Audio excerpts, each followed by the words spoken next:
Τα μετέωρα αποτελούνται κυρίως από ένα ειζηματογενές πέτρωμα, το οποίο ονομάζεται κροκαλοπαγιές. Οι εντυπωσιακές γεωμορφές των μετεώρων δημιουργήθηκαν από τη διάβρωση αυτών των κροκαλοπαγών και την έντονη τεκτονική ανύψωση της περιοχής.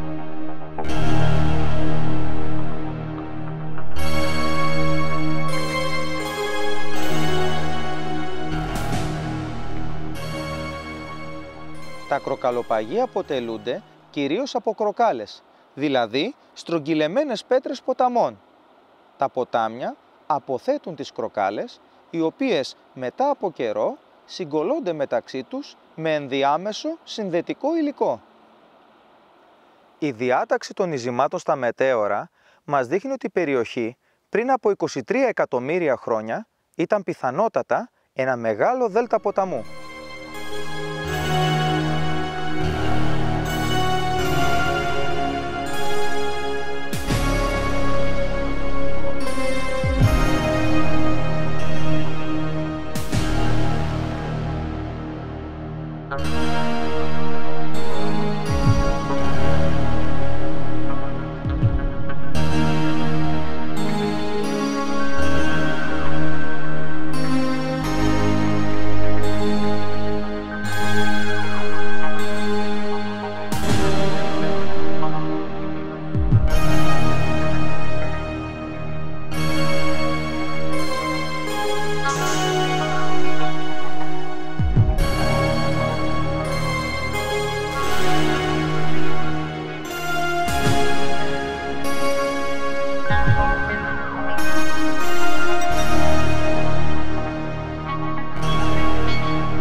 Σήμερα, τα κροκαλοπαγή των μετεώρων, τα οποία δημιουργήθηκαν αρκετά μέτρα κάτω από την επιφάνεια της θάλασσας, τα συναντάμε έως και 600 μέτρα πάνω από τη σημερινή της στάθμη, εξαιτίας της τεκτονικής ανύψωσης.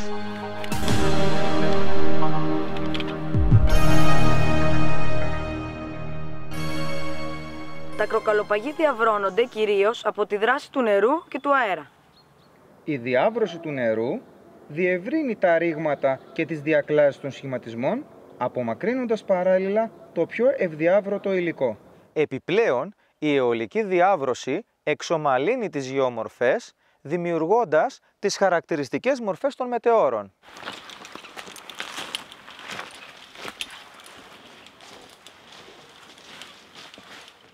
Κατά μήκος διακλάσεων, η έντονη διάβρωση δημιουργεί σπήλαια.